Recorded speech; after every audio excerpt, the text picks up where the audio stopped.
Good day, my fellow South Africans. My name is Ricardo Marman, and this is a message brought to you by the Republican Party of South Africa. Today, I would like to discuss with you South Africa's most controversial matter, apartheid. As I have mentioned to you previously, South Africa has long since been in the grips of the New World Order. It took hold of South Africa many years ago, and it has never really left. It is based on lies and deception. It uses divide and rule tactics to maintain its power. It uses or corrupts local politicians as puppets on their string to lie and deceive the people.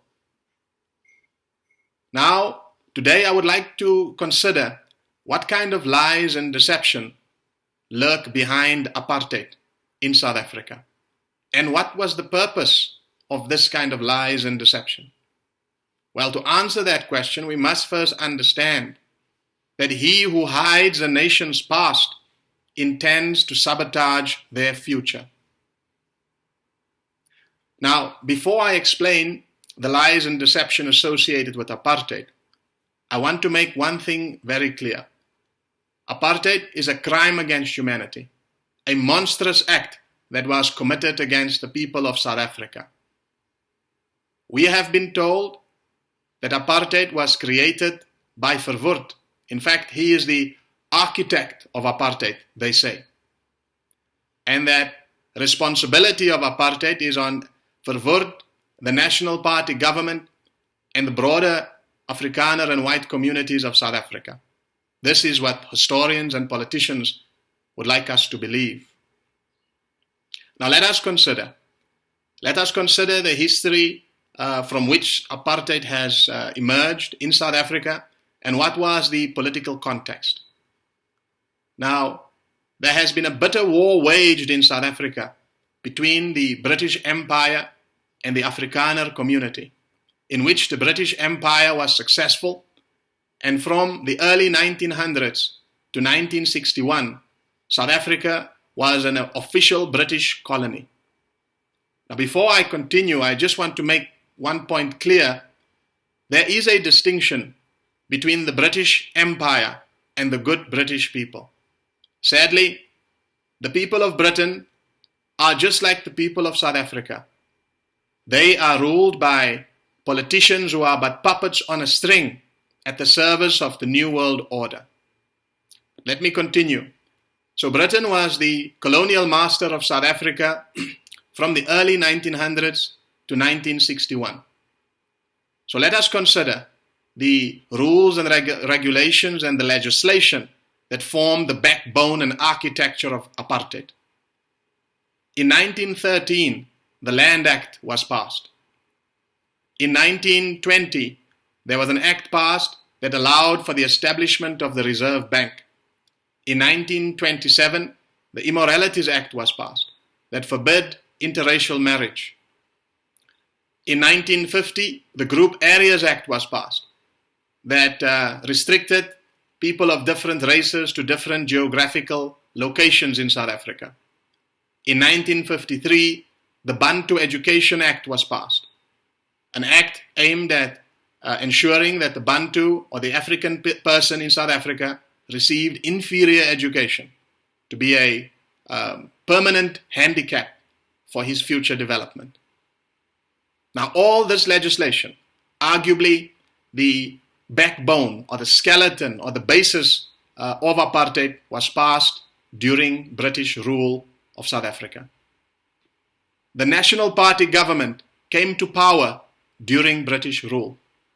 Verwoerd came to power and prominence during British rule. Britain was the political master of South Africa. Why did it allow these laws to be passed? Why did Britain allow the National Party government to take power? Why did Britain allow Verwoerd to rise to prominence? Now let us consider something also very important, that in 1960, the British government offered white South Africans only the opportunity to participate in a referendum that would determine whether South Africa would become a white republic or stay officially under the banner of the British Empire. It was a white-only referendum, and only a simple majority was enough for Britain to declare South Africa an independent republic, independent white republic. Now the question is, why did Britain allow a whites-only referendum? And why was a simple majority enough? I have mentioned to you that in the early 1900s, a brutal war was fought in South Africa, over South Africa, because South Africa was a valuable, and still is, a valuable strategic location on earth. Britain used concentration camps, famine. Kitchener imposed a scorched earth policy in South Africa. A lot of lives and treasure were lost for Britain to have dominance over South Africa. And now, 60 years later, Britain is willing to give all of that up with a simple referendum, simple majority referendum, a whites-only referendum. Why? Now, please consider, during this time, there was a Cold War being waged in the world, and Britain was an ally of the United States of America, and they were opposed to the Communist Soviet Union or the Communist Soviet Empire, and these two were fighting for global dominance, the two superpowers. Now, South Africa was a very, and still is a very strategic country. Much of British trade passes by South African shores. South Africa contains all the mineral resources necessary to power the modern global industrial economy, including uranium. And uranium, as we all know, is used to manufacture nuclear weapons. And the Cold War was in essence a nuclear arms race. So why would Britain at such a crucial stage in history hand South Africa over to a white government, a government led by the National Party in South Africa, running the risk that South Africa could fall into the hands of the communists, and then South Africa's strategic advantages could be used against Britain and her ally, the United States of America? Why would Britain do such a thing? Well, I think Britain didn't really leave, and I think they didn't really hand power over to this white minority government in South Africa. I think that the National Party government, like the ANC of today, were merely puppets on a string. Puppets on a string in order for them to deceive the Afrikaner or white population of South Africa into accepting and supporting the apartheid policies for the benefit of the British Empire. Now, what benefit would Britain derive by having a white minority government in South Africa after they supposedly have left? Well, the benefit is that they would perpetuate their policy of divide and rule. The white minority government in South Africa instituting a policy of apartheid would always be alienated from the black majority. And therefore there would be perpetual divide and rule in South Africa between black and white. And this white minority would always need support, external support, especially support from the British Empire, which happened. Now, just to put it into context for you, every place that the empire ruled on this planet, there is division. Let us consider India. When Britain ruled India, it was one big territory called India. And the Indians were all of more or less one ethnic group, or one race, as one would say. But when Britain left, there was division between Muslim and Hindu. When Britain left, between Muslims, there was a division between the Pakistanis and the Bangladeshis. And these divisions and conflicts still continue. When Britain ruled the Sudan, they found there the people having one religion, Islam. And Britain divided them between those who are of Bantu origin, and those who are of Arab descent. We all know the divisions that were caused in Rwanda between the Tutsis and the Hutus, between the Tutsis and the Hutus. So South Africa is not unique in this regard. What is the other reason that this deception was perpetrated?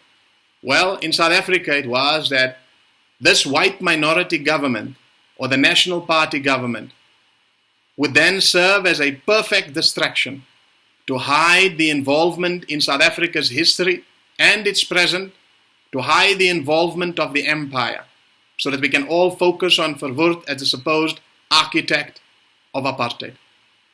Now, does this mean because Verwoerd and the National Party government seemingly were puppets on a string, and the white minority population was duped into supporting this policy of apartheid? Does this mean that apartheid was not a crime against humanity? Of course not. Does this absolve Verwoerd? Of course not.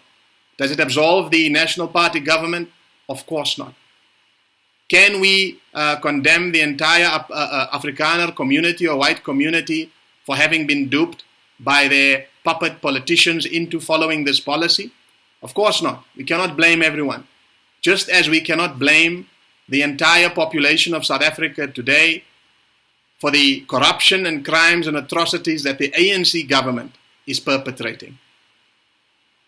Of course, I believe that the Truth and Reconciliation Commission was by far not sufficient enough to prosecute and follow up the crimes that was committed during apartheid. In fact, this needs to happen. This needs to be done.